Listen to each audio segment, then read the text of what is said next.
April 28ಕ್ಕೆ Kashmir ವಿಶೇಷ ಅಧಿವೇಶನ, ವಿವಿಧ ರಾಜತಾಂತ್ರಿಕರ ಜೊತೆ ಸಚಿವ ಜೈಶಂಕರ್ ಸಭೆ. ಪಾಕ್ ಪ್ರವಾಸ ಮುಂದೂಡಿ ಎಂದ ರಷ್ಯಾ ಅಧ್ಯಕ್ಷ.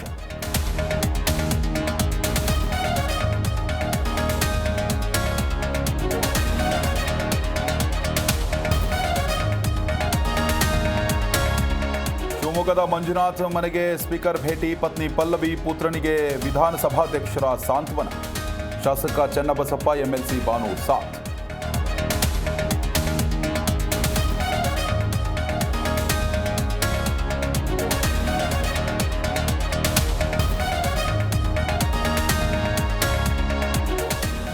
ಗಂತೋರಿಸಿ ಉದ್ಯಮಿ ಮನೆಗಳ್ಳತನಕ್ಕೆ ಯತ್ನ, ಕೂಗಾಟ ಚೀರಾಟ ಹೆಚ್ಚಿದಾಗ ಮನೆಯಿಂದ ಖದೀಮರು ಪರಾರಿ.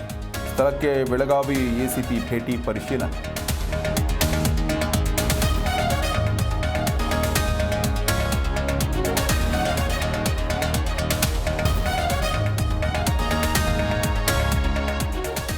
ನರೇಗಾ ಕಾಮಗಾರಿ ವೇಳೆ ಬೇಜವಾಬ್ದಾರಿ ಆರೋಪ, ಮೇಲಾಧಿಕಾರಿಗಳ ಮುಂದೆಗೆ ಪಿಡಿಒ ಮೇಲೆ ಹಲ್ಲೆ. ಮಸ್ಕಿಯಲ್ಲಿ ಜನರೆದು ಆಫೀಸರ್ ಸುಸ್ತು.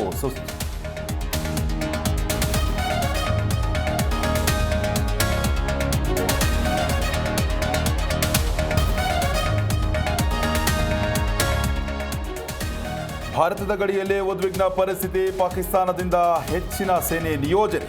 ಪಾಕ್ ಸೇನಾ ಮುಖ್ಯಸ್ಥರ ಕುಟುಂಬ ವಿದೇಶಕ್ಕೆ ಪರಾರಿ ಶಂಕೆ.